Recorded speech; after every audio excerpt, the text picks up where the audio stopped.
We're talking today with Mike VanLaan of Alto, Michigan, and the interviewer is James Smither of the Grand Valley State University Veterans History Project. Okay, Mike, start us off with some background on yourself, like where and when you were born. All right, I was born in Grand Rapids, Michigan at Blodgett Hospital, January 1957. Did you grow up in Grand Rapids? So then I grew up in Grand Rapids, mostly Kentwood, Mm-hmm. attended Kentwood school system. Okay. And what was your family doing for a living when you were a kid? So my dad was in construction. Started out, he had a little floor covering shop, and then he basically put floors down, carpet, linoleum. Then he went into the concrete business with his brother. And my mom actually was, for most of my life, I think, was a bank teller at what used to be Old Kent Bank. All right. And when did you finish high school? I graduated from East Kentwood High School in 1975. Okay. And where did you go from there? So, yeah, I'll tell the story that kind of, in my mind, changed my life.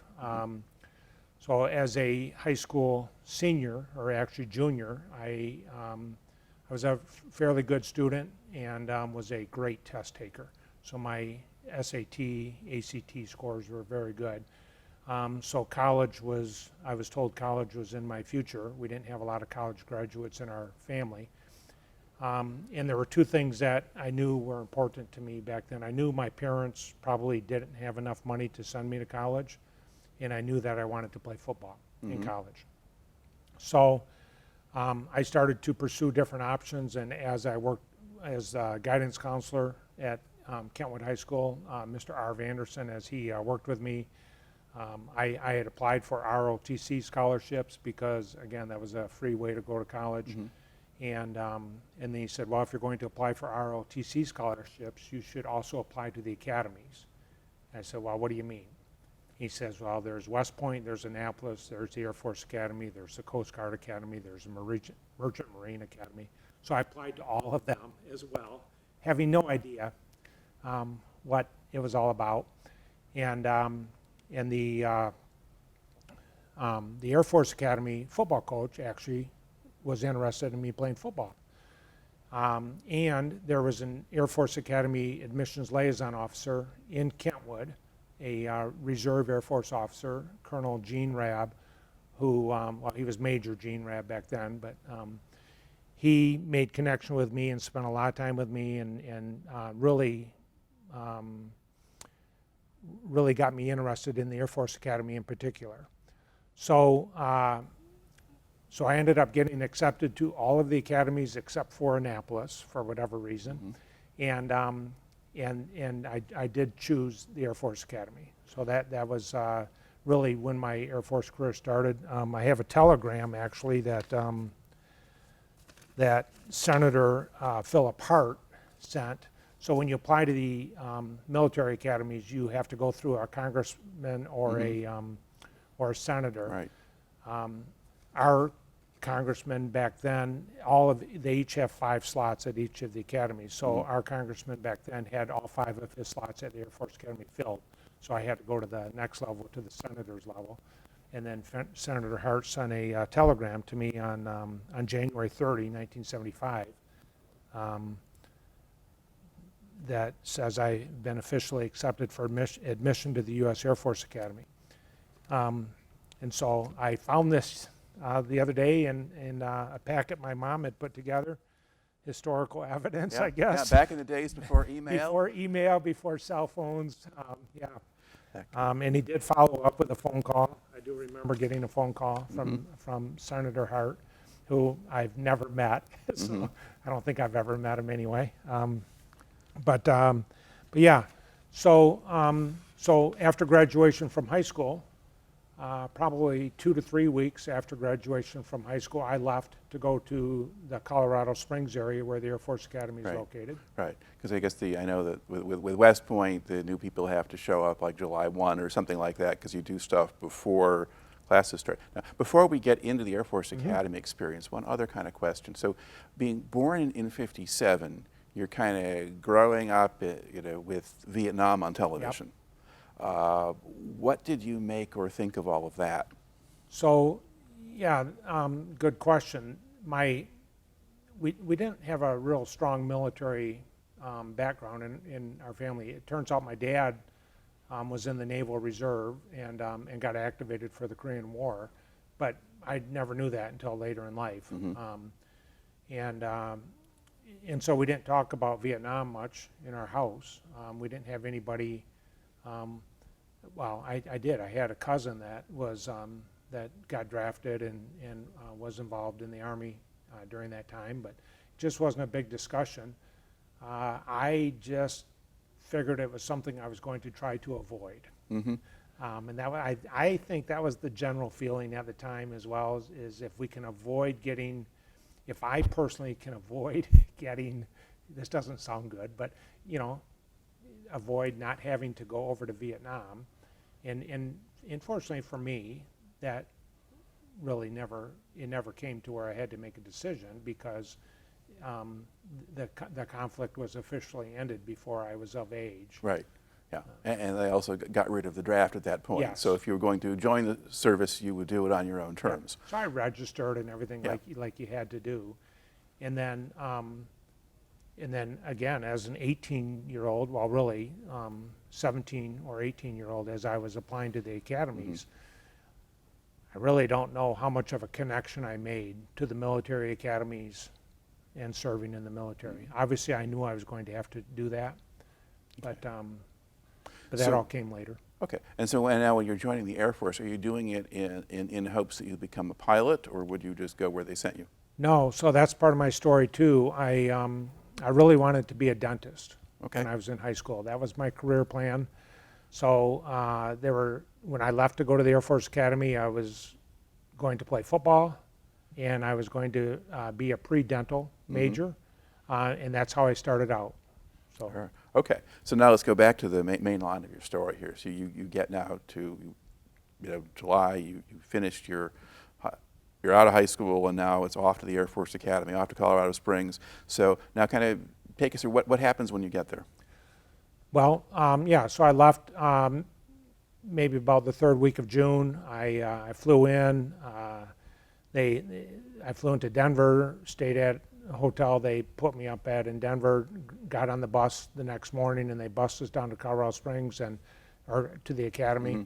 Got off the bus, and people started yelling and screaming at me. I had on this is kind of funny, a baby blue leisure suit that my mom had made for me. That was probably the best outfit I owned, and I knew I was going to somewhere special, so that's what we wore. And probably within the first hour, we had processed, well, somewhere in there, they took us to what's Mitchell Hall, which is the dining facility.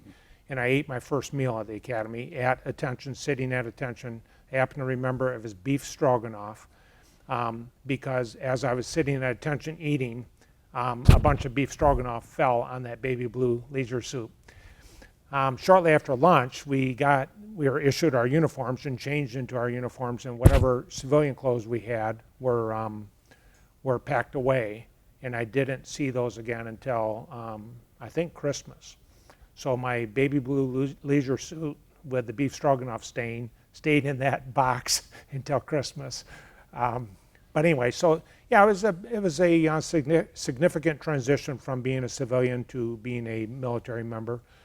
Very much like basic training for everybody else, with a pretty significant mental twist thrown into it. Later on in my career, I was a training instructor for basic training for Air Force enlisted people, and just comparing their basic training to what I went through at the academy, I would say it was similar, except that the mental stress that they put you under was much more significant at the academy. Okay, so how did they put you under mental stress? So it's a continual yelling, a little bit more yelling, much more memorization. We had to memorize all the airplanes in the Air Force inventory at that time, be able to recite them and give certain aspects of their capabilities. We had a whole series, I didn't bring it with me, but we had a little book full of quotes and a whole series of quotes that we had to recite at will, at any upperclassman's demand. And then just the fact that you had upperclassmen, so you had people that were 1, 2, 3 years older than you, in your face, demanding certain things of you, was a little bit of an eye-opener, and stressful at times. And I think the demands on the shoe polishing and some of that sort of stuff were a little bit more significant, as it should be for an academy. If you're going to go to a military academy, it should be tougher.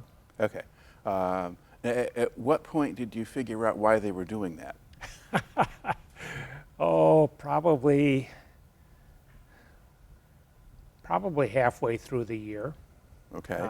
So a whole semester, a whole 6 months, 6 to 7 months. So so what was the purpose? So the purpose was to transition you from thinking about yourself and basically rebuilding who you are. I actually gained a lot of confidence, and the teamwork aspect really came into play. So as a young man, I was, well, in high school I was very shy, very quiet, not very assertive, pretty passive. I just did my thing and let everything else happen around me. At the Air Force Academy and in the military in general, they really don't want that. Especially if you're going to be an officer. So they want some leadership, they want some initiative, and so that was part of the rebuilding for me personally. I'm sure there are students that go to the Air Force Academy and they already have that built into them. That wasn't in my how I did things, but you know, that was one of the transitions, I would say. All right. So when you first arrive, it's basically the incoming first-year cadets who were being kind of conditioned or trained that kind of, you do that in the summer, and then classes start a little later? Yep. So the first 6 weeks are basic cadet training. You have 3 weeks where you're living in the dorm and you're doing the indoctrination, basically, and then 3 weeks where you're out in what they call Jack's Valley, which is you're camping in a big tent with your group. And then that's a little bit more physical and that sort of thing. Still the basic training, the indoctrination part of it. And then the academics start. Academics started in August, and football practice started in August. And you're still under the fourth class system. When I was there, the entire academic year, your freshman year, you were under the fourth class system. So you still were restricted in where you could walk, how you walked. You had to walk on the white tiles on the terrazzo. You had to greet every upperclassman whenever you passed by an upperclassman. Good morning, sir. Good afternoon, sir. You had to eat at attention still the whole year, that sort of stuff. So very stressful very stressful freshman year of college, really. Okay. So. And how well did you do that year? Well, so the first progress report came out and my grades were not that great, so I decided to drop football. Okay. So this goes back to the two most important things, or two things, football, and I was going to be a dentist.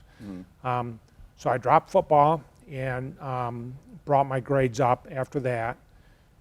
So my first semester grades were okay, and then I also was, because I was pre-dental, I was taking a lot of chemistry, and I decided I did not, and I was going to major in chemistry. That was their recommendation for pre-dental, and I decided I did not want to major in chemistry. So sometime during that second semester, I decided I was going to be an engineering major. I was taking an engineering course that everybody has to take, and I really liked the engineering aspect of it. So I changed my major to engineering, and then looked around and decided, well, I'm at the Air Force Academy. By that time, I knew enough about the Air Force. The Air Force flies airplanes. That's really what. So I think I will become a pilot. Okay. So now I'm 19 years old. I'm a year older. I'm no longer going to play college football, and I'm no longer going to be a dentist. I'm on my way to. I just want to get through this process, this academy. I just want to graduate at this point. I want to survive. Okay. Now, the guys that you knew who came in with you, did most of those guys come in expecting to be pilots? Yes. Yeah, the majority of my classmates came in, and that was their goal, was to be a pilot. Yeah, I was the oddball. Okay. All right. Now, how does the program and the way they treat you evolve as you go from one year to the next? Every year it gets a little bit better. So at the end of your first academic year, at the end of your freshman academic year in May, they have a thing called Hell Week. And Hell Week is, I don't even think it's a week long, but it doesn't matter. It's 3 days or 4 days or whatever. I don't remember. But it's just basic training on steroids. And it's, you go through the whole process again of just getting yelled at and screamed at, and it's intensified. And then you get what they call recognized. So now, so at the end of May, my freshman year, I was recognized. That means now I can call the upperclassmen by their first name. I can talk to them. I don't have to eat at attention anymore. I can walk wherever. I have freedom on campus. It's sort of, kind of. And then your sophomore year, junior year, senior year, again, you have that freedom. You're actually involved in the training of the freshmen again. The freshmen are called dualies. So you're involved in the training of the dualies, and that's a leadership. That's part of the leadership training, and you kind of begin to understand a little bit what your leadership style is, and you make some mistakes and you get corrected. There's adult supervision. There are officers, Air Force officers, who are supervising all of this. Okay. So now, what do you do during the summers? So each summer, in Air Force Academy, summer is 9 weeks long, roughly. You get 3 weeks leave, 3 weeks to come home or go wherever you want. So I came home each summer for 3 weeks, and then you typically do 2 3-week programs. So after my freshman year, my main goal was to get away from the Air Force Academy. So I signed up to go to the Army Airborne School at Fort Benning, Georgia, to go to the jump school. So I went to an Army program for 3 weeks. They have a special 3-week program for military cadets. I think the regular airborne program is a little bit longer, but we just join them halfway through or whatever, and we do the last 3 weeks with them, which involves some, the training of the jumping out of the airplanes and then the actual jumps. So I made 5 jumps out of an airplane, 1 at night and 4 daytime jumps, and then got my airborne wings, my jump wings, and gained an appreciation for Air Force facilities versus Army facilities.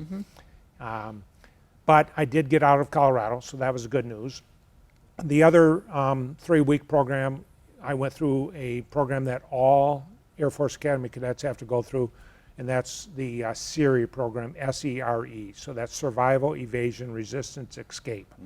So that's it's no longer mandatory, but at that time it was mandatory. So that's basically a survival school. You learn how to survive, in our case, in the woods, in the mountains of Colorado, with no food and with people trying to find you, and you're going from point to point trying to hide and still get to the theoretical friendly territory. There was some prisoner of war training involved in that as well. Probably some of the best, most intense training I've ever had, and very appreciative of that training. If later in my career, there was possibility of getting shot down and becoming a POW, which fortunately never happened. But I served with some people that were POWs in Vietnam, and just a real appreciation for what they went through and just going through that POW training. So that was my freshman year. My sophomore year, I stayed at the Air Force Academy for both my programs. I was a SERE instructor. I was an instructor for the survival part of that course, and then I was part of the basic cadet training cadre. I was a supervisor on the bayonet assault course, which is something you have to go through, and you teach guys how to pugil stick fight, and you run them through a barbed wire course and whatever. Anyway, my last summer, between my junior year and my senior year, is when I went to Lackland Air Force Base, and I was an assistant training instructor for basic training for Air Force enlisted people. So I worked with a TI. You know, they wear the smoky hats and stuff. I didn't get to wear a smoky hat, but anyway, I got to experience that and be part of that, which was also a really good leadership training experience. Okay. So did you stick with the engineering major? Yeah, so I did. I majored in engineering mechanics, which is not the same as mechanical engineering. It's really engineering mechanics is structural engineering, and wrote my my thesis paper or whatever on the use of adhesives for aircraft structures, aircraft wings in particular, and that was I wrote that in 1979, my last semester. So back in 1979, that was leading edge stuff. We're using it like crazy nowadays. It's pretty normal, but back then we were just exploring the possibilities. So that was that was my research paper. Okay. Are there other particular things that happened or memories you've got from the time in the Air Force Academy that you want to bring into the story before we move on? No, well, just a statement in general. So I basically transitioned from an 18-year-old naive Kentwood, Michigan kid to a 22-year-old young man with a little bit more worldly experience, put in this melting pot of guys. At that time it was all male. I was in the last all male class.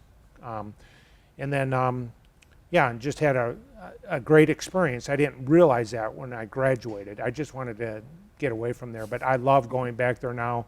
I love supporting the Air Force Academy, and you know, I love talking about it.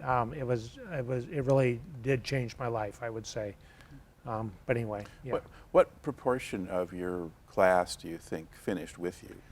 We started with just over 1,500, and we graduated 888. Okay. And I was number 222, so I graduated in the top 25%. All right. Just, you know, barely. Now, of the ones who didn't graduate with you, did most of them simply leave, or did they just take a little longer to finish? At that time, there was no opportunity to take a little bit longer to finish. Okay. So we lost probably most of them during the first year. They just got there and decided, even during the first 6 weeks, that nope, this isn't for me. Yeah. We lost several to academics, very high academic standards, and then others that just you can actually leave there in the first 2 years with no commitment to the military. Once you begin classes your junior year, you are committed to the military in some case. So if you leave after that time, you're going to go serve as an enlisted person. Right. But so most of them we lost in the first 2 years. All right. So now once you graduate, now what happens to you? Yeah, so you tell the Air Force what you want to do, and then they take that under consideration. Fortunately for me, at that time, if you were an Air Force Academy graduate and you were physically qualified to be a pilot, you were guaranteed a slot for pilot training. Okay. So that was pretty easy for me. I wanted to be a pilot. I got a pilot training slot. We put in our choices for which bases to go to. I was actually engaged to be married, and my wife, my fiance at the time, lived in Colorado Springs, so I picked the base that was closest to Colorado Springs. I picked Vance Air Force Base, Oklahoma, which was not hardly anybody else's first choice. Yeah. So I was assigned to Vance Air Force Base, Oklahoma, to attend undergraduate pilot training. And I started in June of 1979.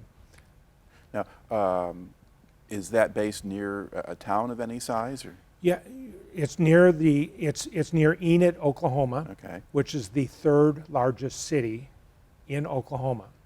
There's Oklahoma City, there's Tulsa, Yeah. then there's Enid.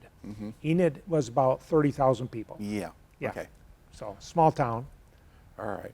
So what does the training program consist of? So undergraduate pilot training, we started by flying, well, while I was at the academy, we flew the T-41, which is a little Cessna 172 with a little bit better engine. So I got my first 20 hours of flying there, and I soloed. And then undergraduate pilot training, you begin with flying the T-37. T-37 is also made by Cessna. It's a twin-engine jet with side-by-side seating. A straight wing airplane, relatively easy to fly, and so that's the first 6 months of training. You learn what they call contact, which is your basic flying. You do some aerobatics, stalls, things like that. That's your basic qualification in the airplane, and then you have a check ride in advanced contact, and then you have a check ride in instruments. You do some basic instrument flying as well. I didn't do that well in T-37s, average at best. And then the second 6 months you fly the T-38, which is a high performance 2-engine jet with seating, with the student typically is in the front seat, the instructor's in the back seat. That airplane will exceed Mach, very maneuverable, short, stubby wings, very difficult airplane to land. For whatever reason, I excelled flying that airplane. So I kind of saved myself as far as my class ranking when we went to the T-38. Okay, so you have basically 6 months with each aircraft. Yes. Now, why and how many flying hours do you accumulate? Roughly, I'm going to say about 180. Okay. So what are you doing the rest of the time? Well, there's simulators. There's academics, a lot of academics. So we were on 12-hour days, and you were either on late week or early week. So you worked from roughly 4 a.m. to 4 p.m. or from 8 a.m. to 8 p.m. And so they staggered that so that the airplanes could get, could fly and you get enough coverage. Pretty much every day you flew or you were in the simulator, and there were some academic tests, of course. So yeah, it was just a busy schedule. Yeah. All right. Do you get to go off base much? Oh yeah. So you're a second lieutenant in the Air Force at that point with full freedoms. Okay. I actually ended up getting married, and so I started pilot training in June, and I got married Labor Day weekend of September. So we actually, my buddies and I, we rented an airplane and we flew from Oklahoma to Colorado Springs on a Friday night, and I got married on Saturday. They flew back on Sunday, and my wife and I, that was Labor Day weekend, so we had the whole weekend off. So my wife and I, we ended up driving back on Monday to the base, and so we lived off base. We lived in a little duplex next to my Air Force Academy roommate, who was also married. So we shared a duplex, and so yeah, we had full freedom, back to a little bit like civilian life. Okay. Now, how many people were in the class you were with? We started with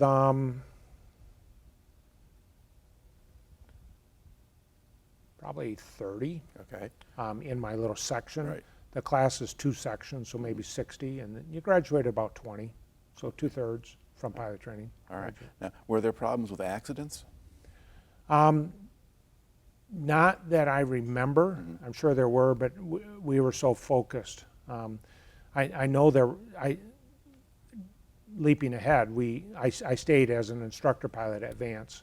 That was my first assignment after pilot training, and we did. We had a couple of accidents while I was there. So yeah, there are training accidents.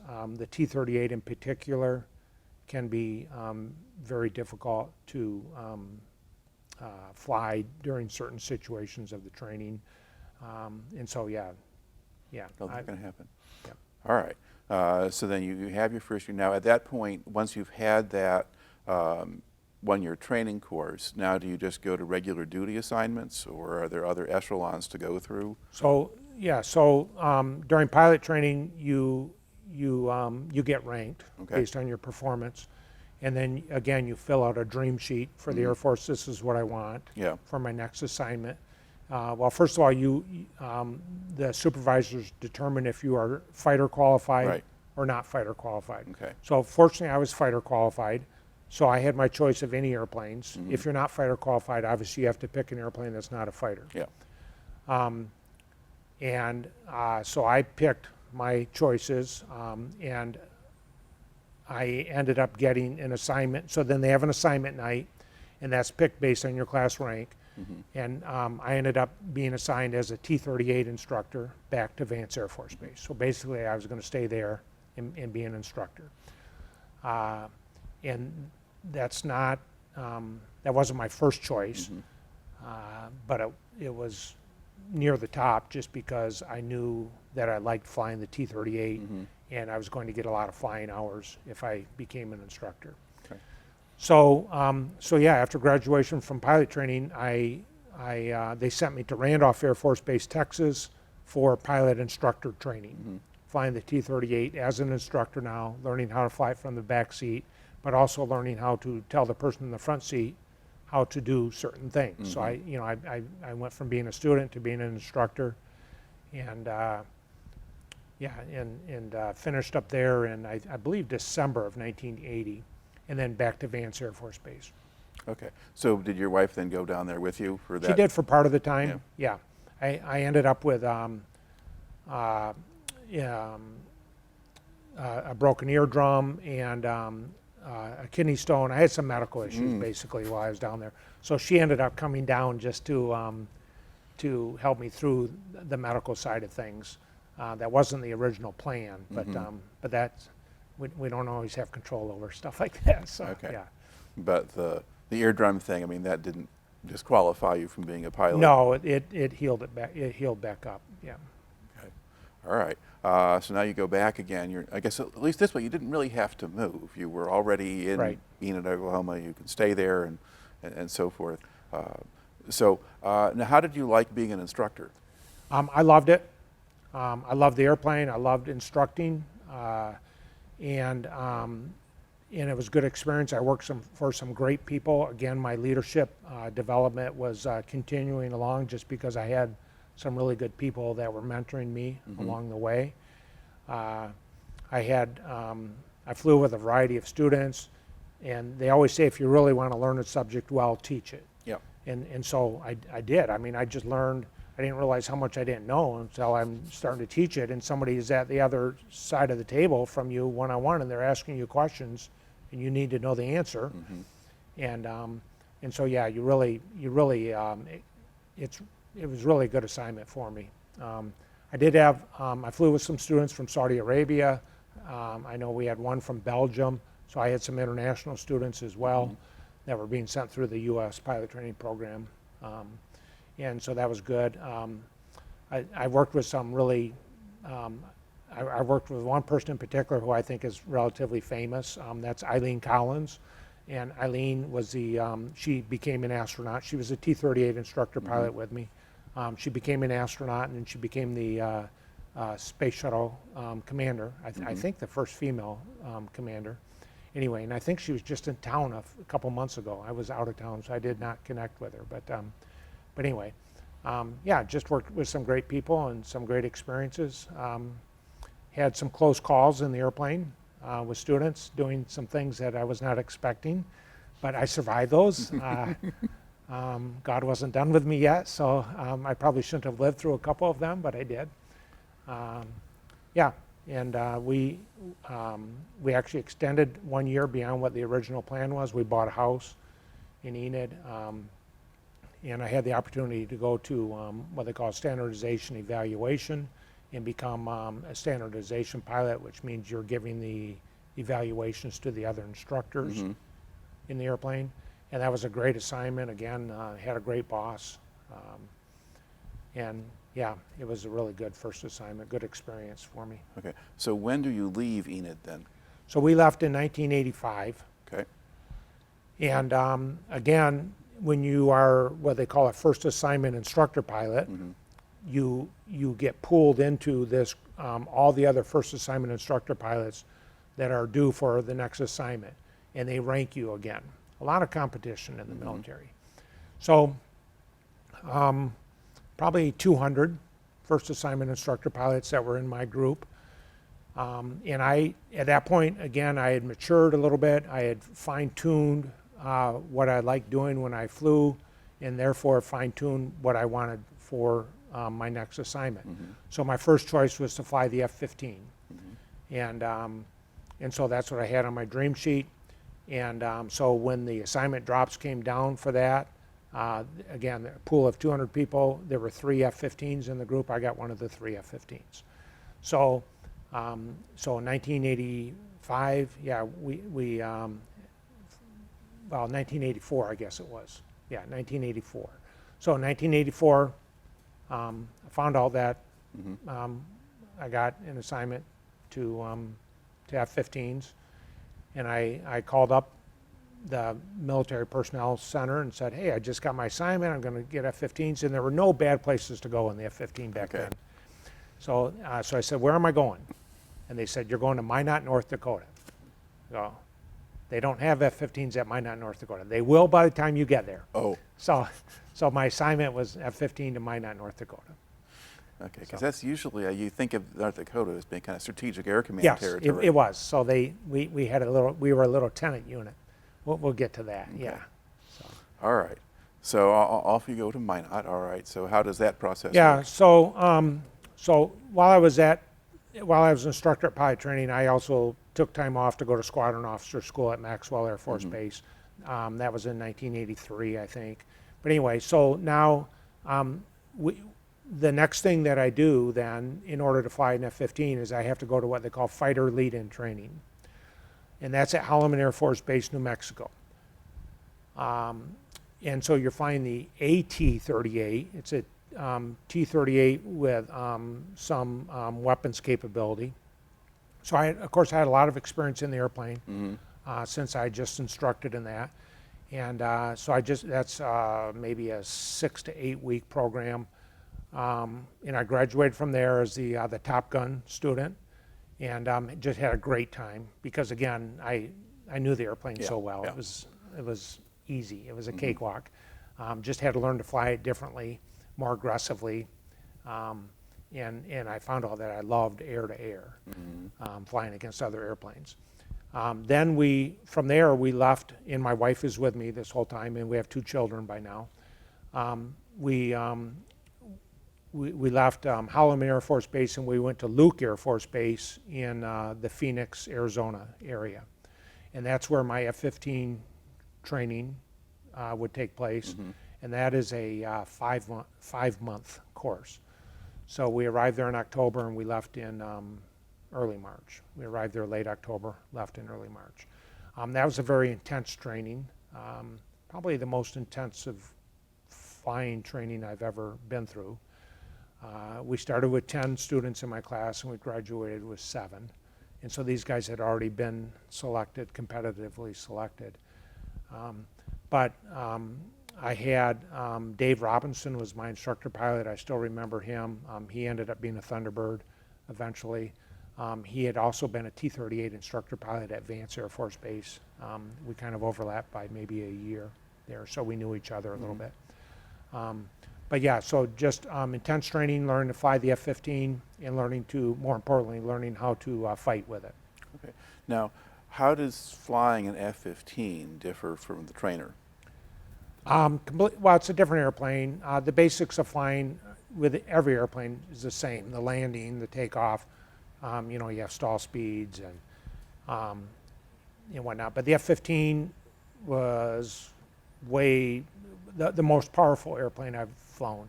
So the thrust to weight ratio was greater than 1-to-1, so you could actually accelerate as you were going straight up. The maneuverability, the performance, you talk about G's. We pulled G's in the airplane. A G is a force of gravity. So we walk around Earth here at 1 G.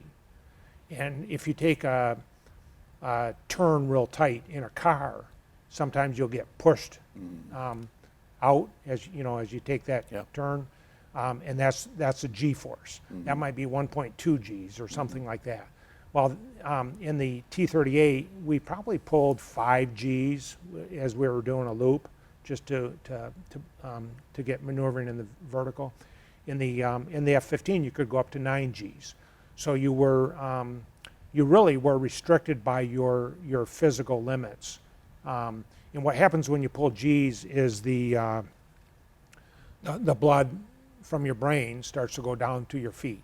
And so you gray out, you can black out, you can lose consciousness. So you That's the danger. And so you wear a G-suit, you have a maneuver that you do, almost like a grunting maneuver that you do to tighten up your abdomen muscles and to constrict that blood flow so that it stays in the upper half of your body as much as possible. And then if you feel yourself growing out, of course, you're supposed to let up from the force that you're pulling. And then in the T-38, basic pilot training, you're doing acrobatic maneuvers, you're doing, loops and Cloverdales and chandelles and lazy eights, and these are all acrobatic maneuvers that you can do in civilian airplanes if they're rated for that. In the F-15 now, you are actually dogfighting against other airplanes. So you start with what's called BFM, basic fighter maneuvers. And that's just one-on-one. So you'll start with one guy back here, one guy up here. And, so as a student, let's say you're going to practice defensive BFM. You're the front guy, you're on defense. The offender is back here, and your job is to keep him from getting in position to gun you. Okay. And so a lot of maneuvering, and then you go to 2v1, 2 airplanes versus 1, and then you go to 2 versus 2, 2 versus 4, 4 versus 4, whatever. And so to keep what we call situational awareness of everything that's going on around you in 3-dimensional maneuvering is the key to, one of the keys to air-to-air combat. And that's what you learn in F-15 training. All right. Now, when you're learning to fight, are you expected to use missiles, or do you have a cannon as well, or what do you have on the plane? So the F-15 has the capability to shoot a radar missile, which would be your most long-range opportunity, a heat-seeking missile, which would be your next, a little bit closer, and then guns. So it had an air-to-air gun as well. So depending on what the training objectives were, you would do a, you could have the option to do all 3, or it could be a guns-only training scenario. And the other big thing with the F-15 was its radar back then. It was the most sophisticated air-to-air radar in the military at that time. So what they did is they decided what size radar antenna they needed to have the type of air-to-air radar they wanted, and they built an airplane around that size radar. And so the strength of the F-15 was its radar. So you would, in a typical full-up 2 versus 2 scenario, you would start approximately 40 miles away. 2 airplanes here, 40 miles away, 2 airplanes here, point towards each other, and you'd begin your radar work. So, your opposing airplanes could be at any altitude, and you're anywhere in the airspace, and your job was to find them on the radar. Ideally, you would find one, your wingman that you're flying with would find the other one. You would individually sort them on your radar and begin to build a picture of what you're going to see as you get in closer. If the scenario included BVR, beyond visual range, you could shoot your radar missiles at them, and of course this was all simulated. We weren't actually shooting missiles at each other since we're all on the same team. But you would call Fox 1. That means a radar missile has been shot, and there are certain defensive things that you can do to evade a radar missile. So if they did that and they broke your radar lock, then the radar missile is no good. So now you're coming in closer, visual engagement, you see them, you can use your heat-seeking missile, or if needed, you come in and gun them.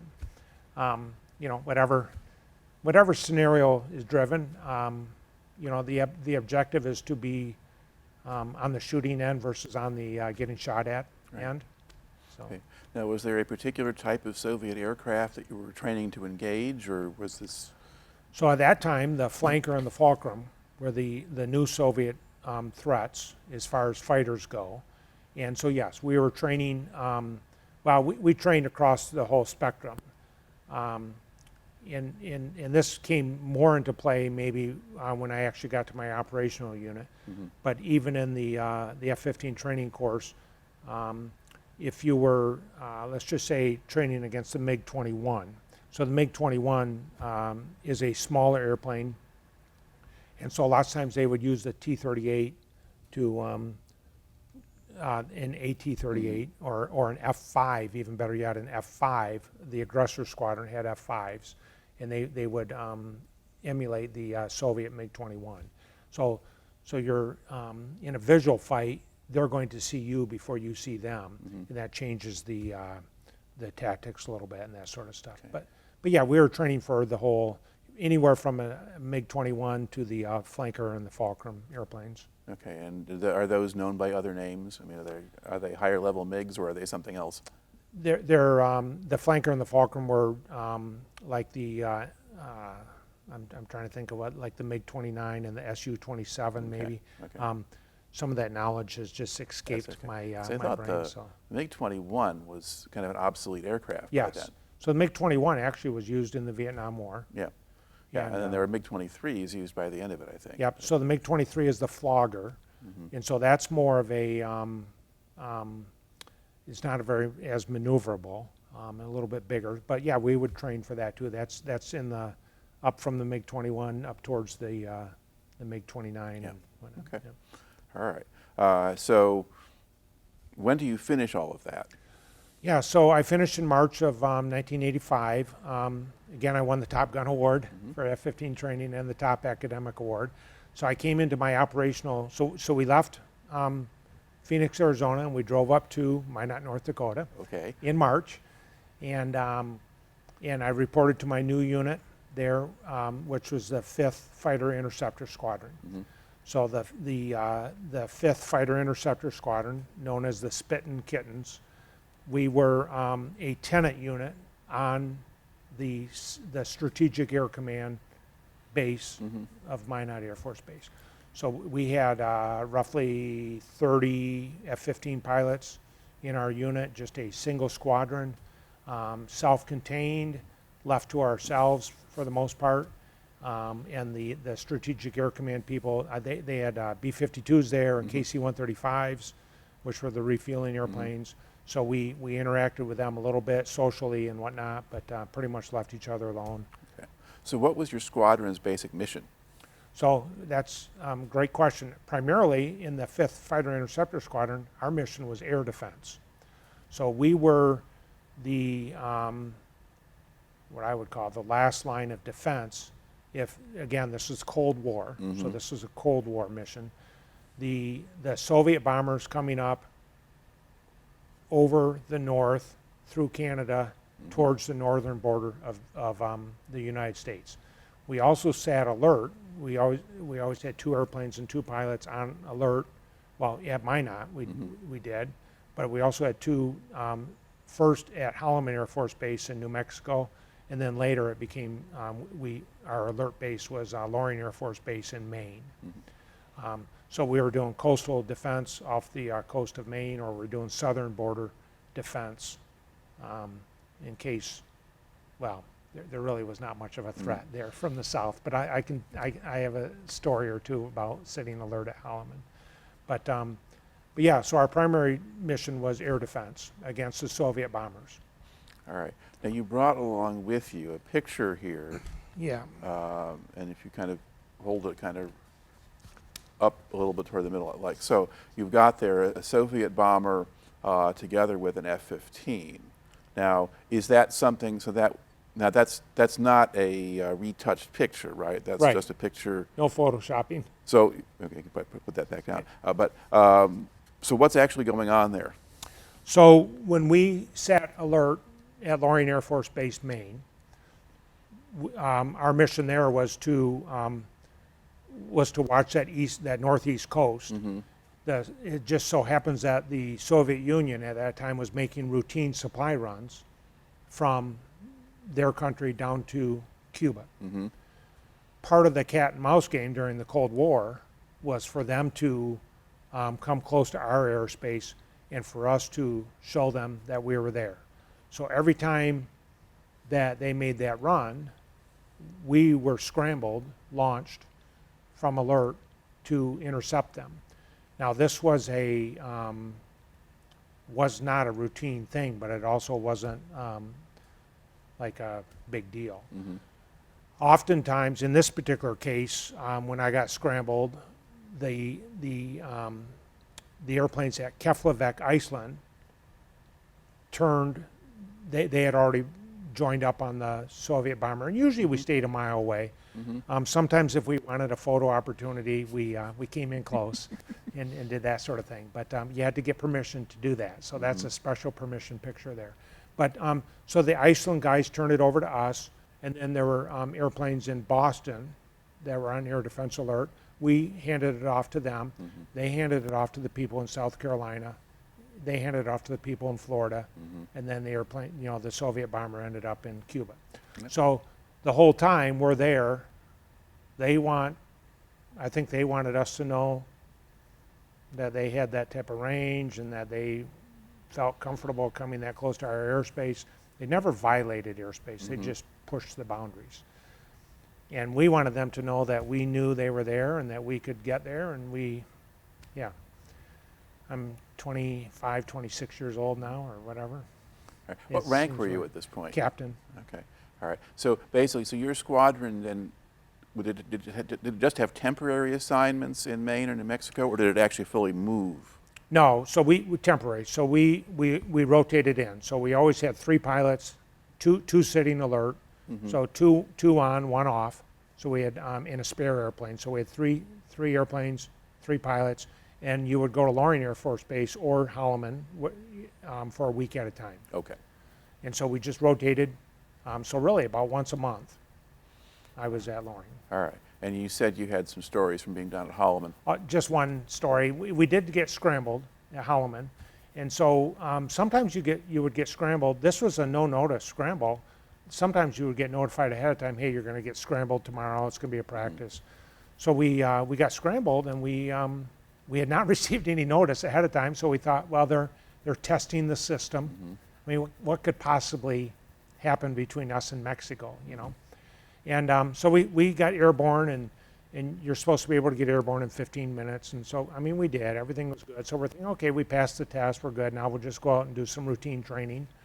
And nope, they have orders for us. They have direction for us. So they intercepted us. So we went to find a light airplane that was coming up, crossing the border from Mexico. It was a drug runner. And so our job was to find this airplane on our radar and then follow him. Well, he's going slow airspeed compared to us. Yeah. So we had practiced this. We had a procedure in place for how to do this, and so we did that. We got to practice that. And then we reported. He landed on this little strip on a hill on our side of the border, and we just reported the coordinates to the authority that we were talking to, and we saw a van pull up to the vehicle, and we have no idea if they were able to apprehend the pilot or the van driver or whatever. But it was a drug run. Right. Just a unique experience that we got to talk about that day. All right. Now, so your base, and how long did you spend at Minot then as your main base? While I was at Minot, when I arrived at Minot, my plan was to be a career Air Force officer. Okay. Our kids started school, and I was gone probably over 100 days a year. We got to do some other things at Minot. We flew in, the red flags and the green flags and things like that. A lot of time away.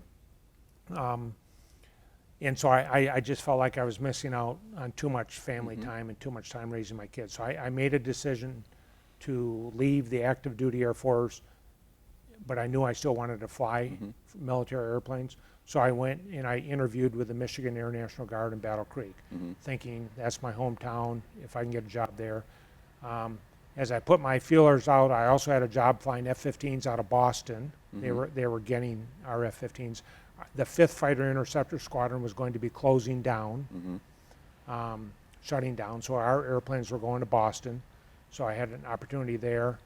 And but I remember coming home and telling my wife, said, I think I'm going to get her off of active duty. And she said, what would you do? I said, well, I'll still fly airplanes part-time. She goes, what would you do full-time? And I said, I have an engineering degree. I said, we'll figure it out. But anyway, so so this was about a year and a half before I could actually leave the Air Force. So we, coincidentally, we were, my wife and I, we were coming here on leave, on vacation, to Michigan. So I just made an appointment with the people down in Battle Creek. I interviewed with them. They hired me that day and said, go back to your unit and try to get out early and come back here. Okay. So I went back to my unit, told them I'm leaving the Air Force.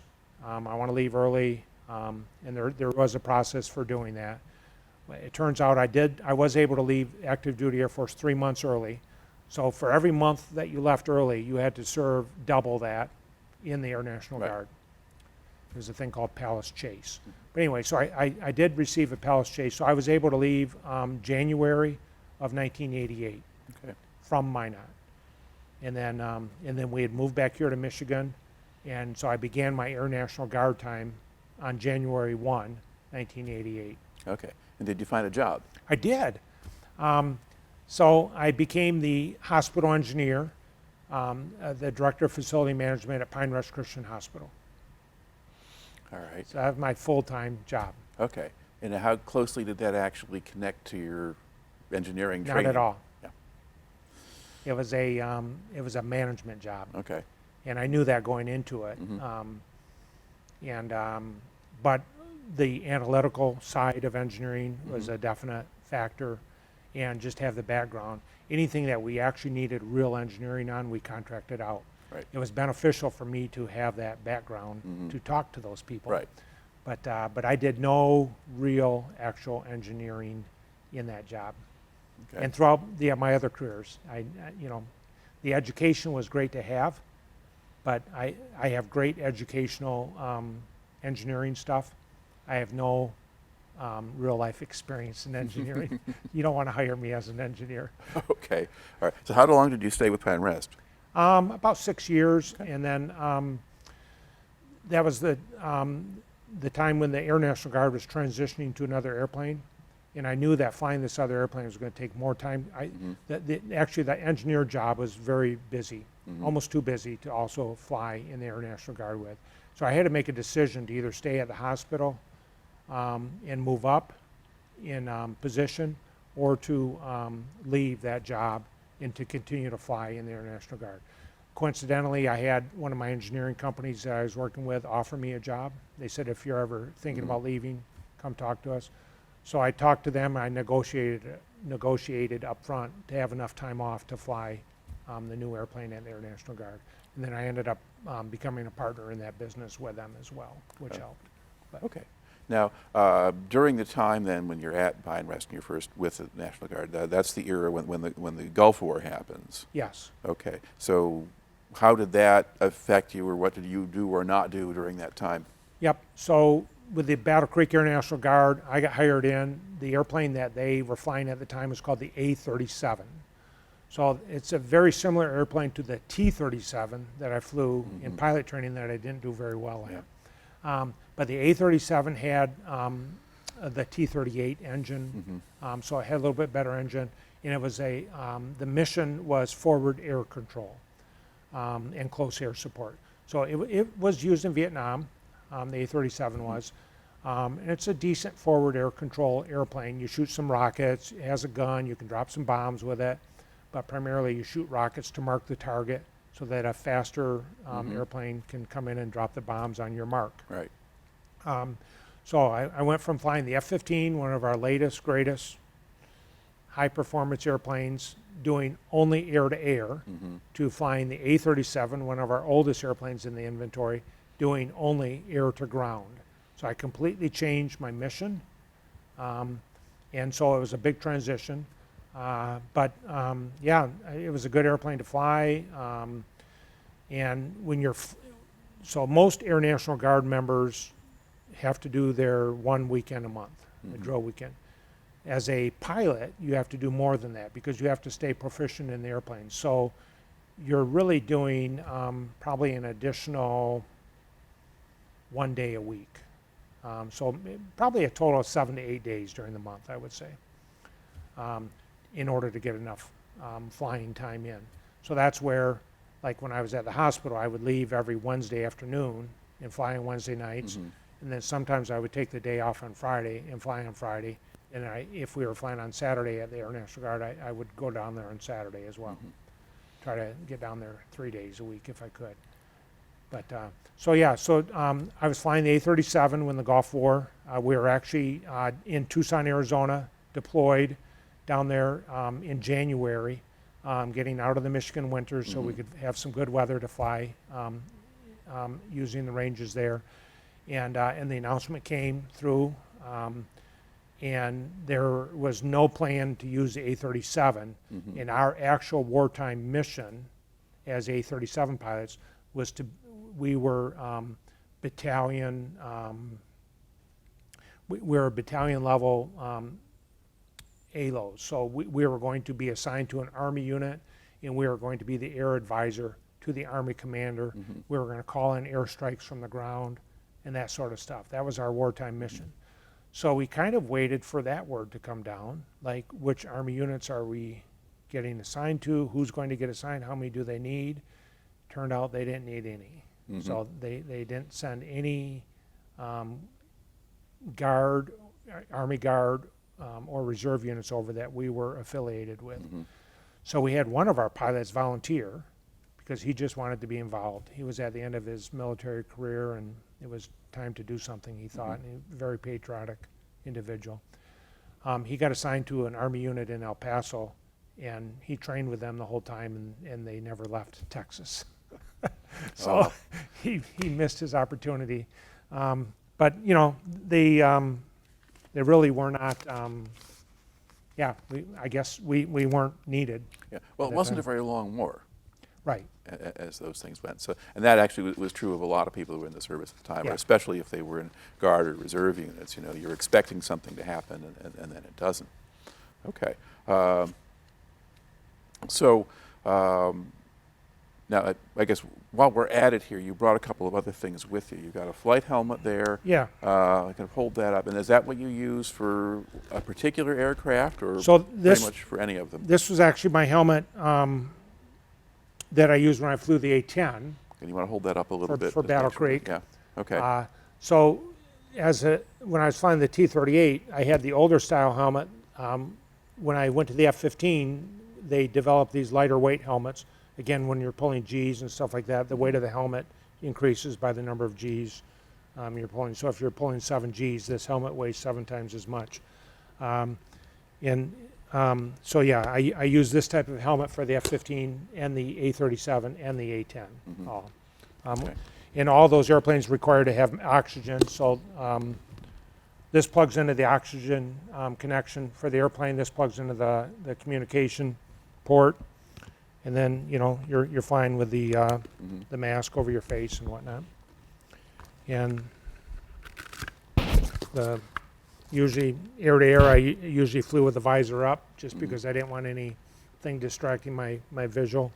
But yeah. All right. So now, back at Battle Creek, you're now referring to the A-10, which is that's basically a ground attack aircraft, right? Yes. So the A-10, similar mission to the A-37, actually, much more capable airplane. So look at my notes here.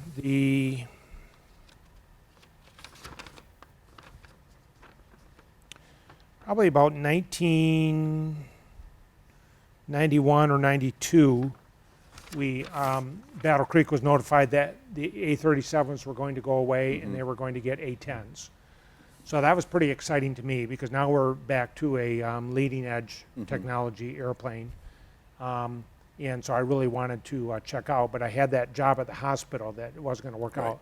So I actually told the unit that I wasn't ready to check out in the A-10 and I needed to make a decision. So I was actually contemplating just leaving the military. I had a good career going at the hospital. But my wife eventually told me that that was probably a bad idea because I was hard to live with when I wasn't flying. So I needed that release of energy or whatever. So after about a year off, I was a command post duty officer, and then I was the director of the command post at Battle Creek. But then after about a year to a year and a half, I said, yep, I would like to get checked out in the A-10 if I could, if that opportunity is still available. And it was.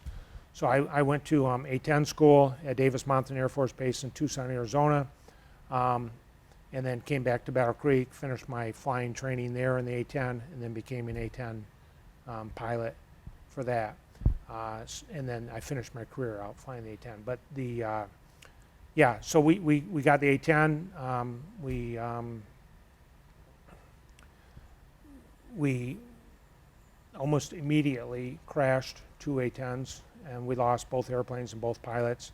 I say almost immediately, but probably within a 3-year period. And so we fell under, I guess for lack of a better term, I'm going to use the term probation. Our unit, we were inspected for what our safety culture was, what our training culture was, that sort of stuff. After the second A-10 crash, we had some people who were of retirement age and decided that it was a good time for them to retire. There were some people that just left stepped away from the military, and there were some people that got fired. So there's this gap in leadership, and long story short, I was encouraged to apply for the squadron commander job for the 172nd Fighter Squadron. And that's a lieutenant colonel position. I was a major at the time, and I had no intention of being anything other than a major. All I wanted to do was fly the airplane. I did not want to be involved in leadership. I had my leadership in my civilian job, and it was just going to be too much of a full plate.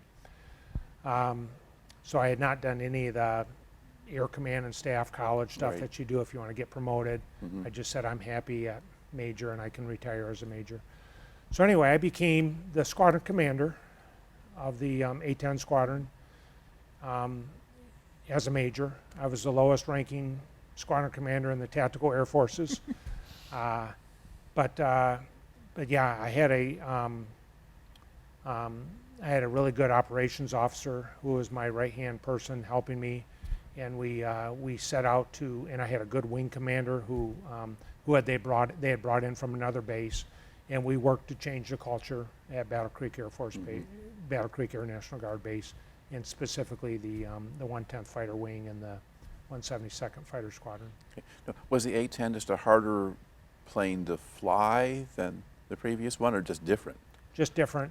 A couple things. Both airplanes had straight wings, relatively easy to fly.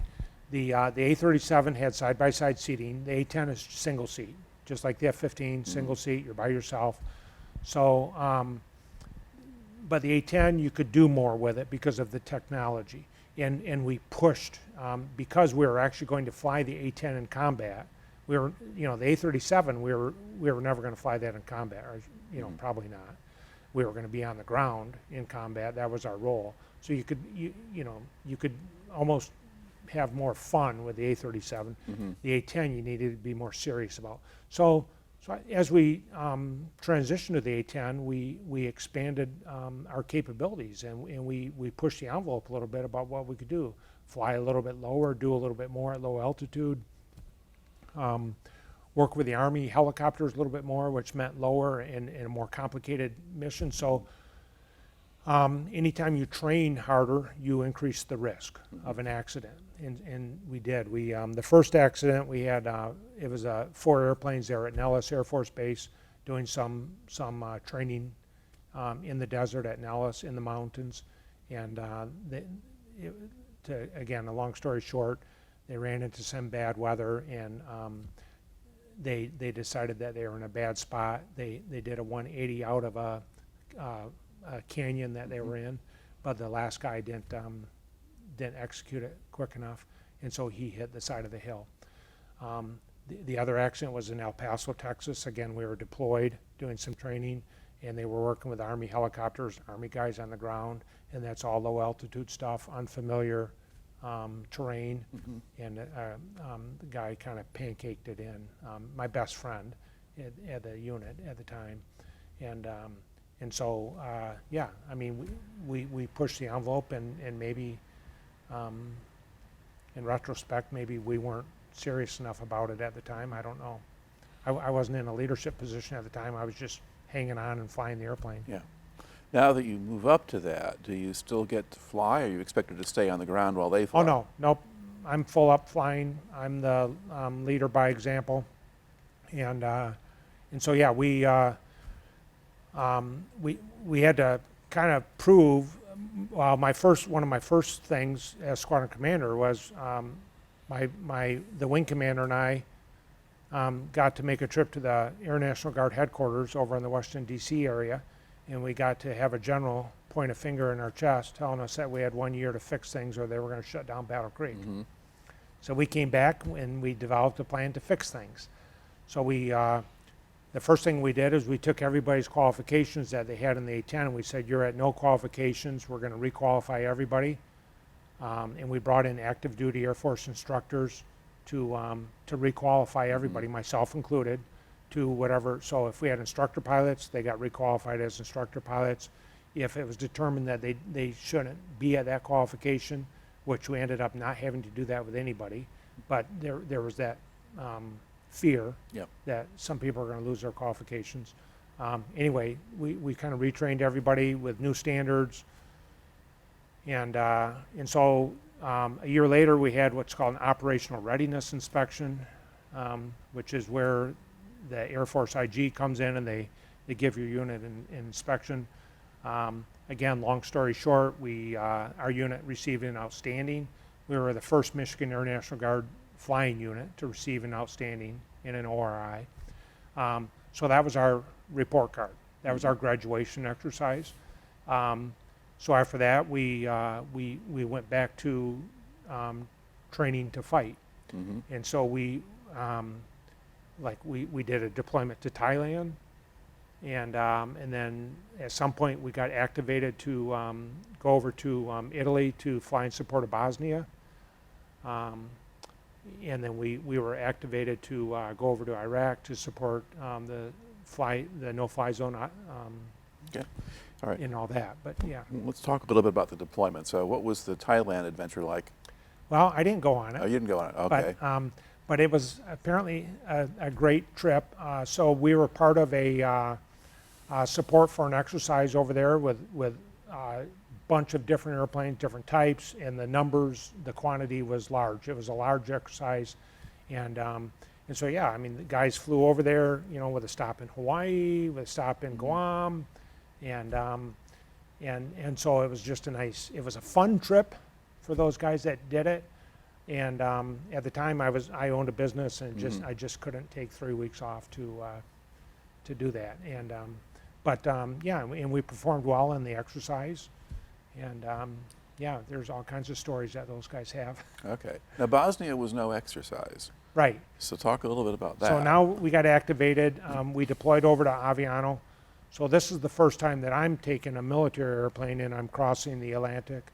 So we did that, and in the A-10 it takes a long time. It's not the fastest airplane, but obviously there were a lot of tankers, a lot of refueling airplanes. So you didn't land to refuel? No, so we refueled, we did air-to-air refueling. We left Battle Creek, we went all the way to Lajes Air Base, which is an island that Portugal owns, and we stopped there, but we probably refueled 10 to 20 times en route. And then when we left Lajes, we flew to Aviano Air Base, Italy, and again refueled several times on the way there. Based out of Aviano, and we just flew in support of Bosnia. The time we were there was a time when the fighting was kind of on hold. So an F-16 had been shot down earlier, before we were there, by a surface-to-air missile. So we knew there were threats.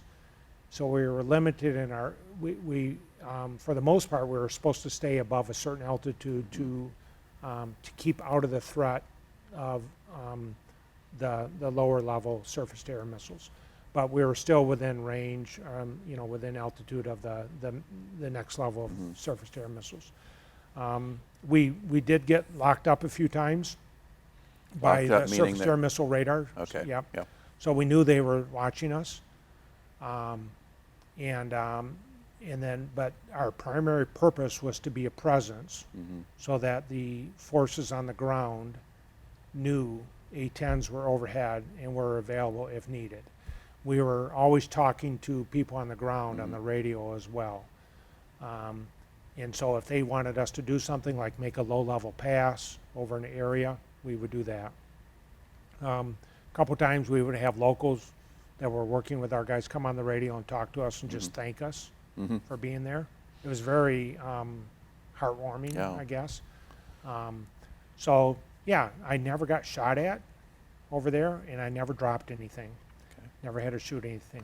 Were there UN peacekeepers on the ground, Yes. or so Yeah, forth? we were primarily talking to the UN peacekeepers. Okay. And at this point, the actual massacring of people and so forth was over, or was it still happening? Yes. So it was. We didn't know if it was over, but yeah. So we were in a kind of in a ceasefire Yeah. situation. Yeah, there's sort of a truce, or they're going to see what's going to happen Yeah. next. So we're How long were you over there? I think I was over there for 6 weeks, maybe. Okay. Not that long, but yeah. All right. And now, and at this point, so you're flying missions there yourself, right? You're, Well, yeah. I mean, we would fly as a two-ship. yeah. Yep. Yep. So what was happening there with Aviano was Air National Guard units, Air National Guard A-10 units were basically taking turns, rotating through. So maybe there were 5 Air National Guard units at the time. I don't remember. Maybe 7. I don't know. So we would all take our turn to go over there. And then if an active duty unit took their turn, they were there for 6 months. And so we were basically trying to relieve the operational mode that they were in all the time, trying to give them a break. Right. But yeah. Okay. All right. Now, you go back, and then you stay. You're still in the Air National Guard when things get interesting again. Because what happens, or what do you remember about 9/11? A lot. So prior to 9/11, our unit had been tasked to go over to Iraq.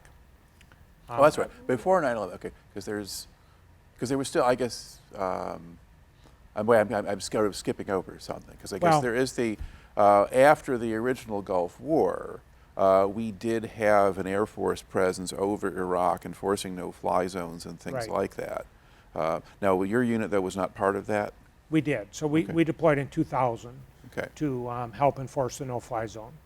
So again, that's part of my combat time that I have, and I did get shot at while I was over there, but it was not really a threat. So we deployed again. We crossed the Atlantic. We landed in Al Jaber Air Base in Kuwait, and that's where we launched out of, and that's where we operated out of.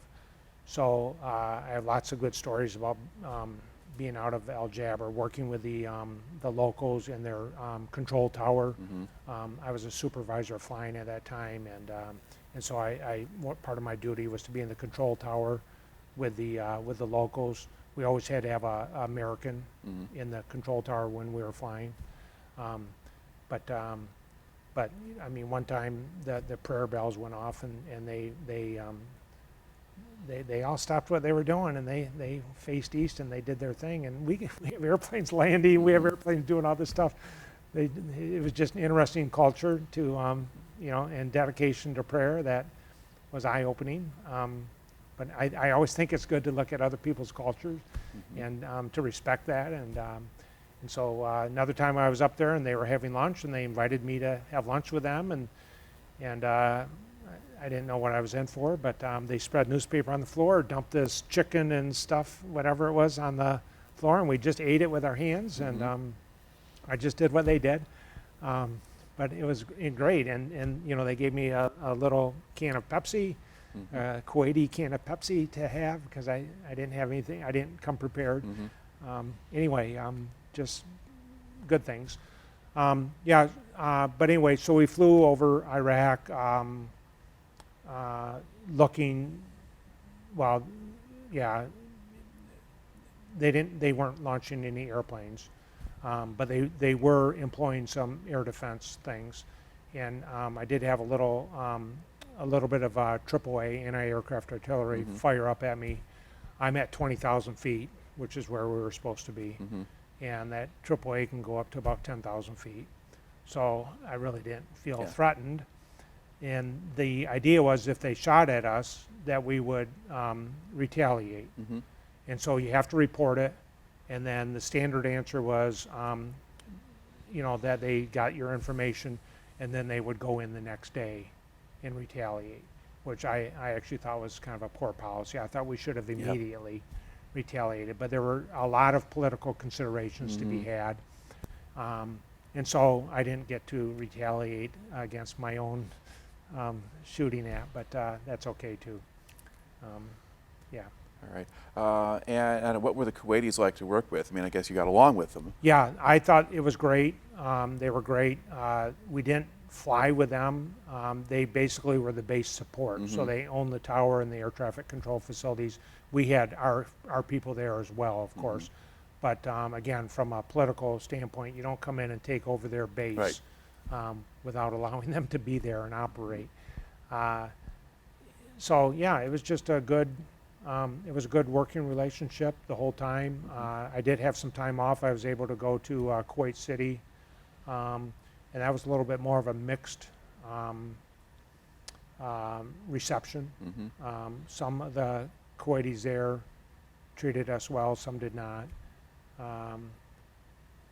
But yeah, at the air base, they knew what we were there for, and they were very supportive. Yeah. So.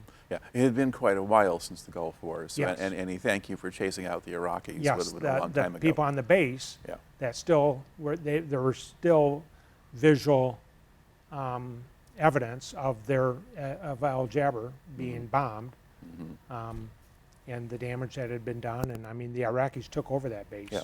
So, yeah. Okay. Now, had you gone home before 9/11 happened? Yes. Okay. So, so now, shortly after deploying to Iraq, my youngest child had graduated from high school, and I always said, once they're out of high school, I'm going to apply to the airlines. So I did. So I actually got hired in 2000 to fly commercial for UPS. So now I'm leaving. I was in partnership in a company with two other people. They bought me out, and I left to go fly for the airlines. I'm making a huge career change. Yeah. And so I'm going to be a UPS pilot, flying the 747 to start with as a flight engineer, and then and still continuing to fly the A-10. So I'm doing all that, and on September 11, 2001, I'm in Anchorage, Alaska, on a trip for UPS. We had just flown in, and I'd gone to bed, and one of the guys I was flying with called my hotel room, said, "Mike, you need to turn the TV on. The U.S. is under attack." And so I turned the TV on. I called home, got the answering machine. I called my parents, got the answering machine, called my minister. He answered. So I just wanted to talk to somebody. Yeah. So anyway, I just told him. I said, "Hey, I'm here in Anchorage." Anyway, I eventually got hold of my wife, of course, and let her know. I called my Air National Guard unit, and they said, "Right now we just want to know where everybody is, and we have no other words. So just go about your normal business, and we'll keep everybody informed." So UPS, we were actually on our way home from a trip out to Japan, and then back for UPS. They decided that they were going to send us back out to Japan. Again, with all the airports and everything shut down here in the U.S., the whole supply delivery thing was chaos. And so they were using what resources they had. So instead of coming home, I went back out to the Far East and did our Japan, Korea run or whatever we were doing, and then back to Anchorage and back home. I got home a week to 10 days later than I was supposed to. About that time,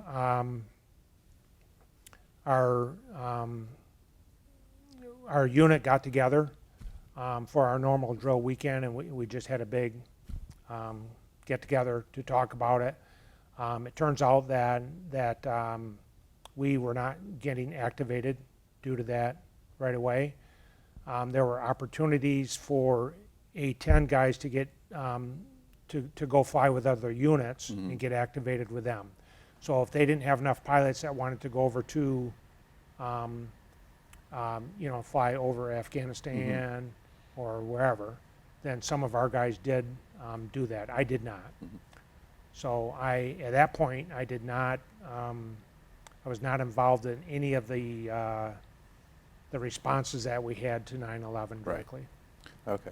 But pretty quickly after that, the Bush administration gets the bright idea of extending the fight to Iraq. Yes. And so there is a long bunch of noise about weapons of mass destruction. There is a lead up toward invading Iraq. And then does your unit get caught up in any of that? Yes. So we, well, first of all, in 2000, I unexpectedly get promoted to lieutenant colonel. Okay. Okay, it was not supposed to happen. I didn't even know I was meeting a promotion board. But now, in order to retire at a rank, you have to stay in that rank for 3 years. Yep. So I was actually going to leave and retire in 2000 after we deployed to Iraq. Yeah. But then getting promoted, I said, okay, I'll do 3 more years. I can do that.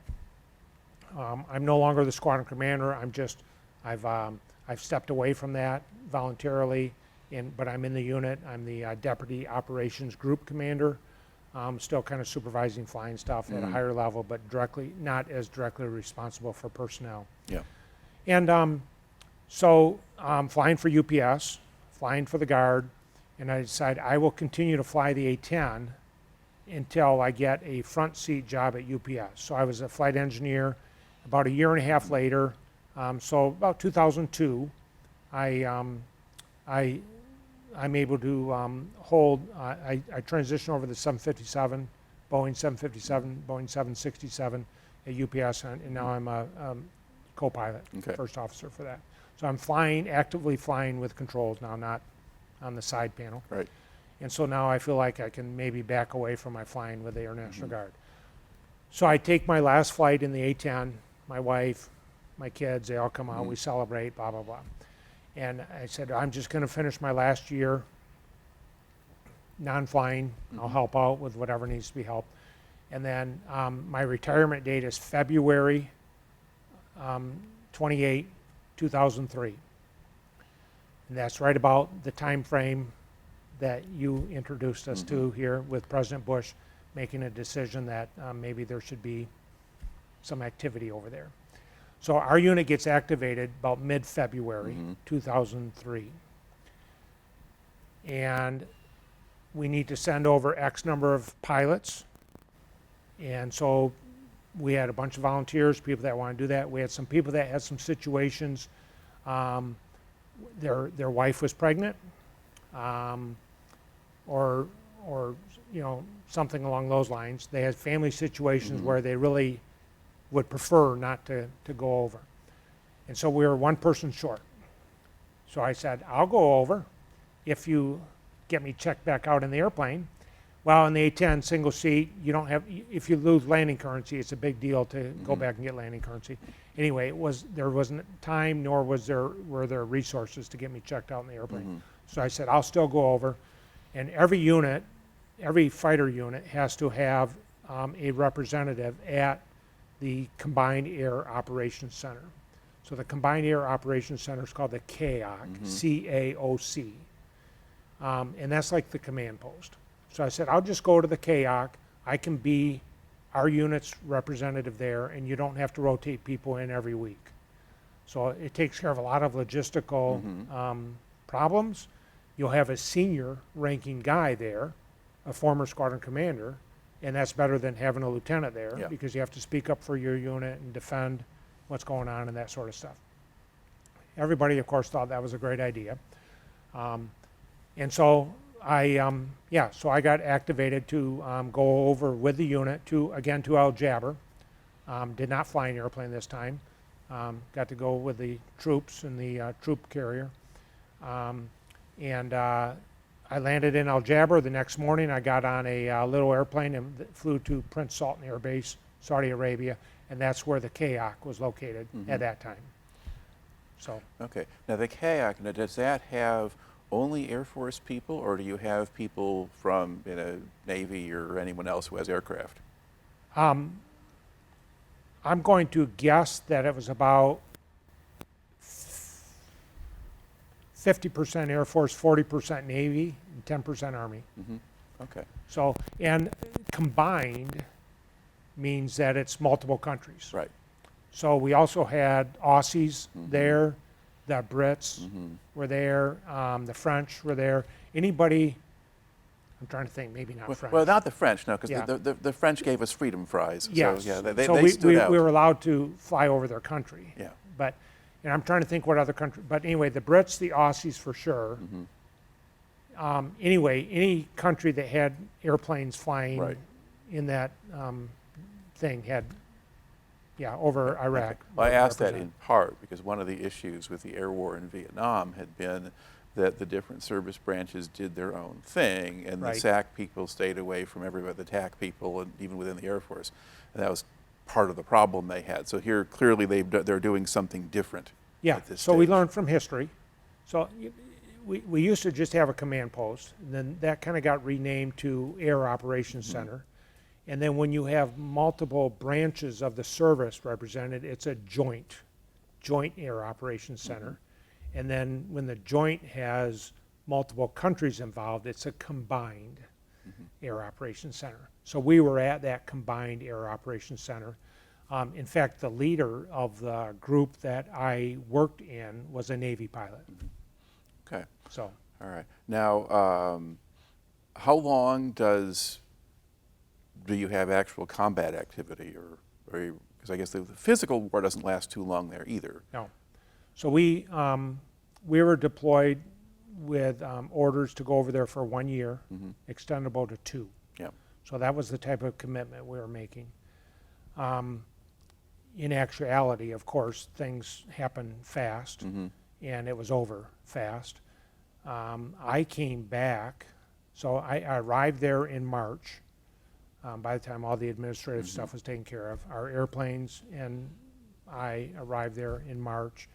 The war started, I think in End of in March? Yeah. okay? And I have a whole list of emails that I didn't bring with me, but it's kind of the history of Yeah. what was going on. And then I came back home maybe the end of April even, or the first part of May. Yeah. So, so my 1 year became 2 months, roughly. And then Okay. were you able then to retire at that point? So then I retired in August. I had some cleanup things I had to do from being over there, writing some reports and that sort of stuff. So I took the time to do that and picked August as a retirement date. Okay. Now you brought one other item with you, and I believe Oh, I that is did. from your A-10 Yeah, I service. forgot about that too. But so the A-10, I talked about the F-15. They basically decided what antenna size they needed. They built an F-15 around the size of that antenna. For the A-10, they decided what type of gun they wanted, and then they built the airplane around that gun. So this is just a cutout of one of the gun barrels from the A-10 gun with a shell. And then what's fired is this part, and what's left is this part here. Right. Because I notice here that the barrel, it gets narrower, and you can see the rifling Yes. on the end of it. And so this gets recycled. So let's see, is that 30 millimeter? Yeah, 20? so 30 millimeter. So most airplanes have a 20 millimeter shell. And the A-10, the AC-130 have 30 millimeters. So that's a significant difference in the ability to do some damage. Yeah, because that's still an explosive shell. It's not just a bullet. There, you can carry 3 different types of shells, but there's armor piercing Yeah. or high explosives. Yeah, and the other is TP, target practice, Okay. but, All right. or a mix of those, you know. All right. Now, looking over your service career here, are there other particular stories or things that you wanted to bring in that we've managed to skip over? So you get to check your notes now. Possibly. Check my notes here.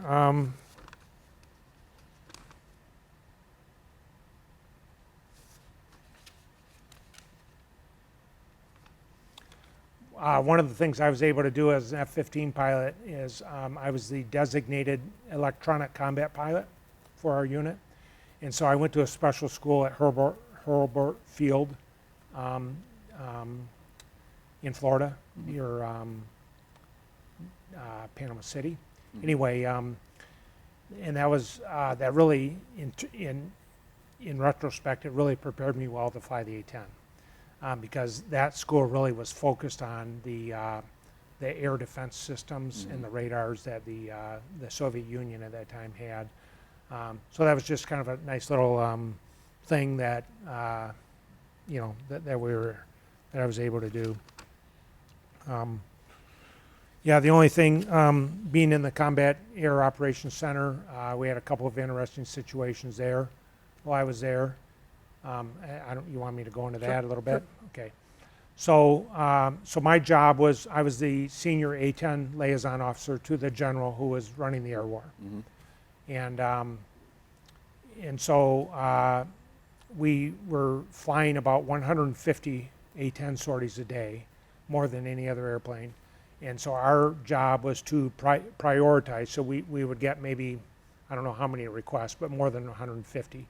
So we had more requests than what we could support with the airplane. So we had to prioritize where our assets were going to go.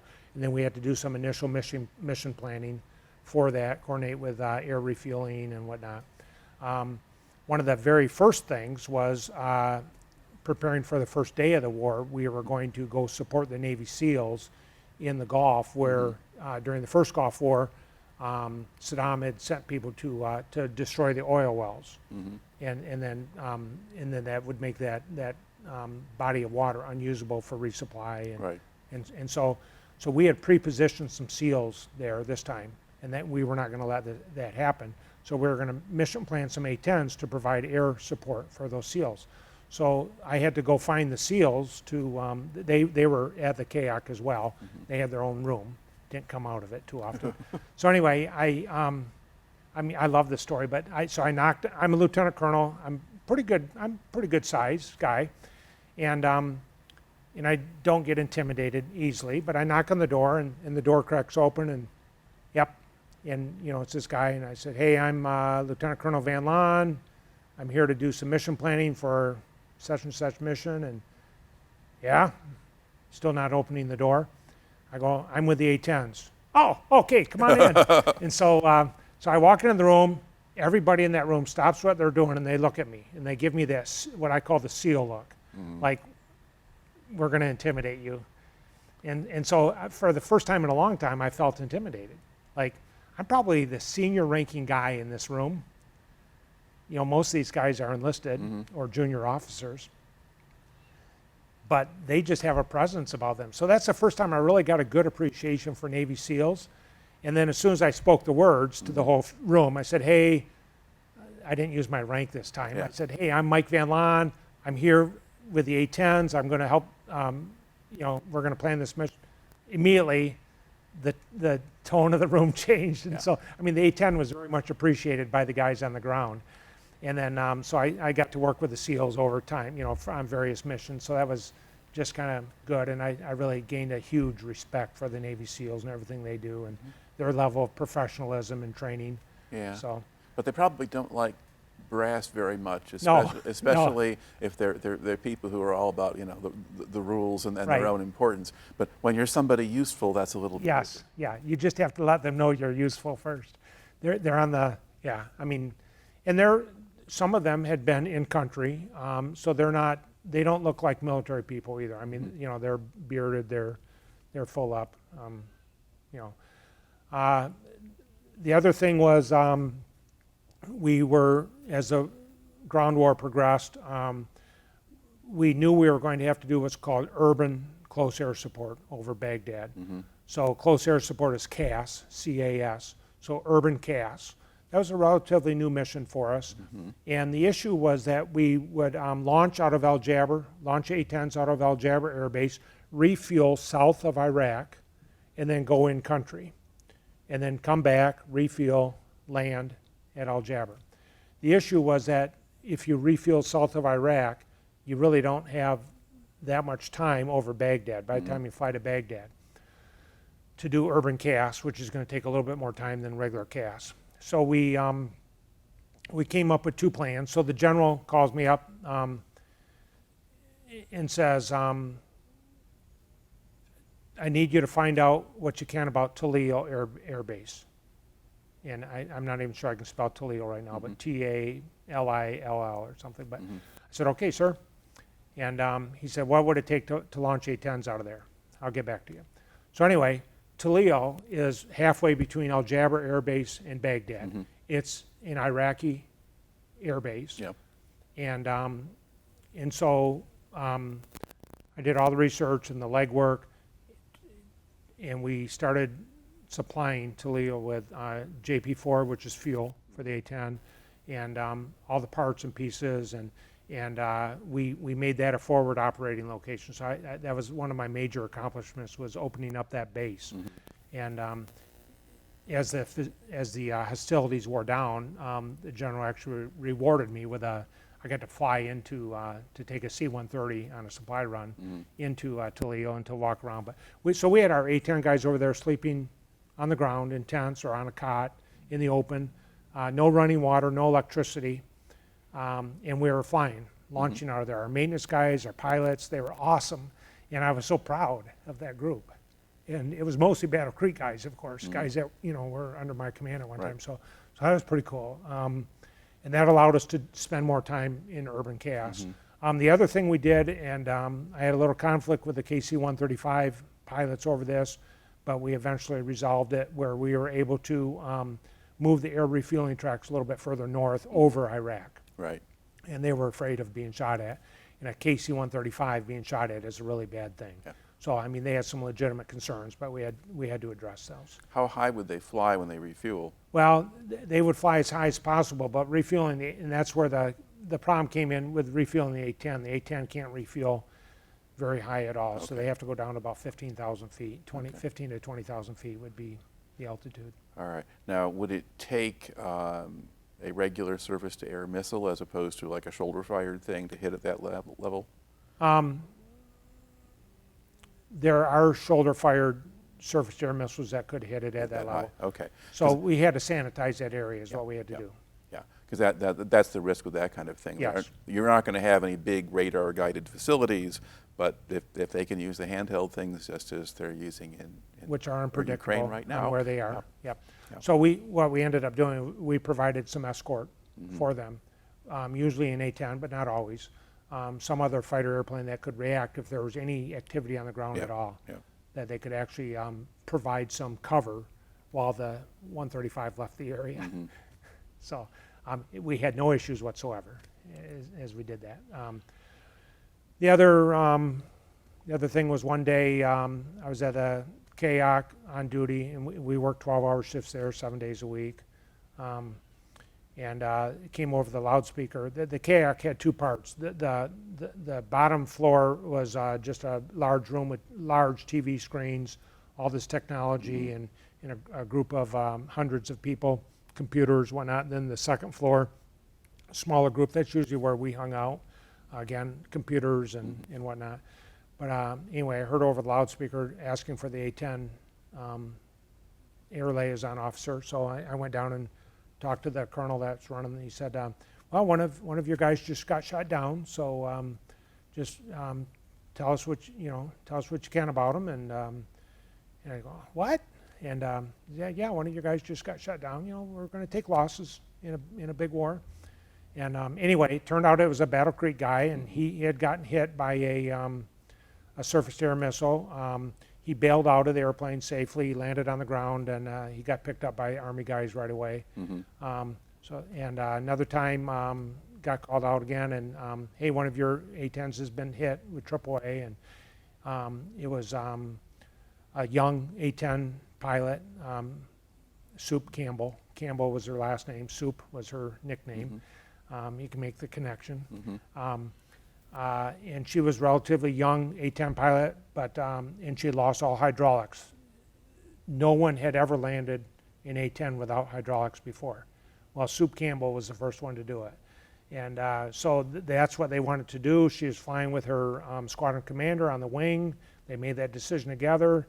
Everybody was questioning me, is this really what we want to do? I said, you know, that's a decision that the pilot has to make. And she has a very experienced wingman with her. And I said, we just have to go with her decision. They were trying to talk me into telling her to eject. And I said, no, we, you know, she's in the airplane. It's her life. It's her decision. And the checklist does give you the option to attempt a landing. Okay, now could she get her gear down? So I think she could manually put the gear down, yes. Okay. So she did land with the gear down. But you couldn't really control the flaps or things like that? Yeah, so no flaps, no flight controls. The flight controls are what's called manual reversion. They're typically hydraulic operated. Yeah. And in the A-10, in theory, there's not enough control movement when you're in manual reversion to fully manage the elevators and do the flare to land safely. But she did. It probably wasn't the prettiest, softest landing she's ever had, and I wasn't there to see it. But and I looked at pictures afterwards. She was pretty shot up, and obviously no hydraulic fluid, and you know. But yeah, I think the next day or 2 days later or whatever, they brought her back to the States to do a public relations tour, which was not what she wanted to do either. But you know, you do what they ask you to do. So yeah, we had another airplane get shot at. Gary Wolf was flying that airplane, another Battle Creek guy, got hit by a surface air missile, took his engine out.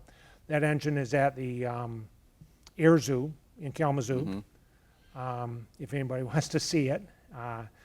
Yeah, he ended up landing at Toledo Air Base, so it's another good reason to have that base there. He didn't have to fly all the way back to Jabber on one engine and losing whatever else, other systems. So yeah, a couple of kind of cool stories. Yeah, we had an A-10. I think this was actually on CNN. The video, they don't know the whole story behind it, but it's an A-10 strafing through a window of like an apartment building. Well, there was a sniper and holding down our guys. So our guys on the ground are talking to our A-10s overhead, and Dave Kennedy, who was an A-10 pilot, is the guy they're talking to. And they're saying 3rd floor up, 7th window from the left. And Dave put bullets in the 3rd floor up, 7th window from the left.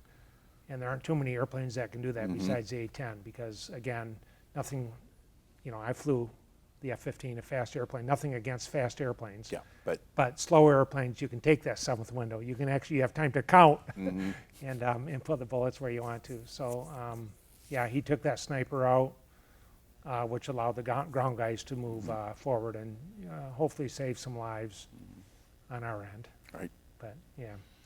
Yeah. Okay. All right. I was against the getting involved when we got activated. And you can edit this out if you want. No. But once I got over there, I got read in on some special intel that we did have. And then I changed my opinion. So that's another lesson for me is sometimes we make decisions about what the political leaders are doing or military leaders or just leaders in general. It doesn't have to be a war thing. But we just, maybe there's information out there that we don't know. And so I became supportive of doing what we were over there to do. But then I was also supportive for getting out of there right away. Which we didn't do. Yeah. And again, that's politics. Several and, different decisions. things going on there. Well, yeah, I mean, and in terms of a military operation, it wasn't one that was planned with an accurate view of the political context in mind. Right. You know, militarily, it was quite successful in a conventional sense, and then after it just kind of fell apart because they didn't listen to the people who said don't go in the first place.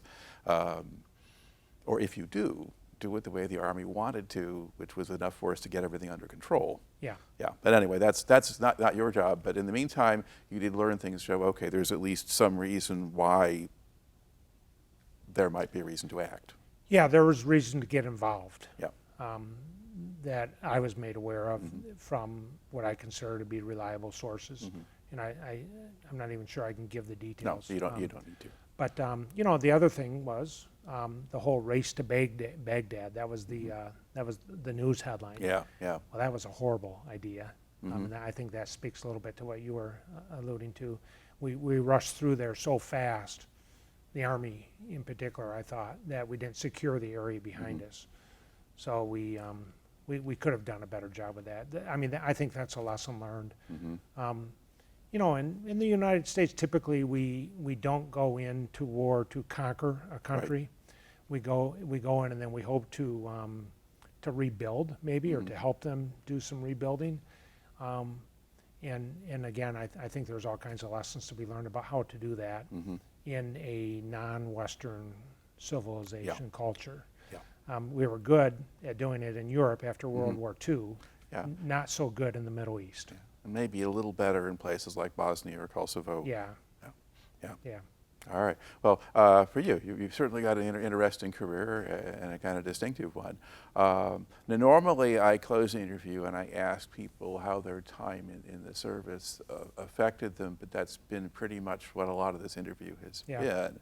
But if you wanted to kind of make sort of a closing statement on your military career or what it's meant to you, what would you say?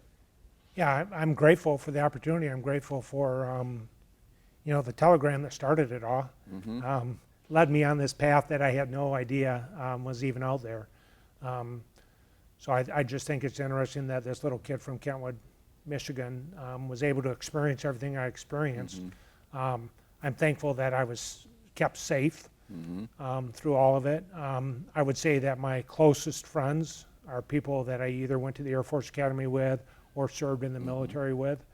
And there is a certain camaraderie and closeness that you get that can only be done when you go through some significant hardships with people. Definitely. Not that I don't appreciate my non-military friends, but there really is a tightness. We have a group that we get together with every summer that's from the Air Force Academy. 4 of us and our wives. We're just that close. 45 years later. It's my wife and I always comment on it, and we show up and it's connection right away and just pick up where we left off from. So yeah, it was I feel blessed to, I think I flew the best air-to-air airplane at the time, the F-15. I think I flew the best air-to-ground airplane at the time, the A-10. It's not because of me, I just, how things worked out, and I'm appreciative of that. And, you know, God was good to me. My family was good to me. So, yeah. Yeah, very good. All right. Well, thank you very much for taking the time to share the story today. Yeah, thanks for doing this.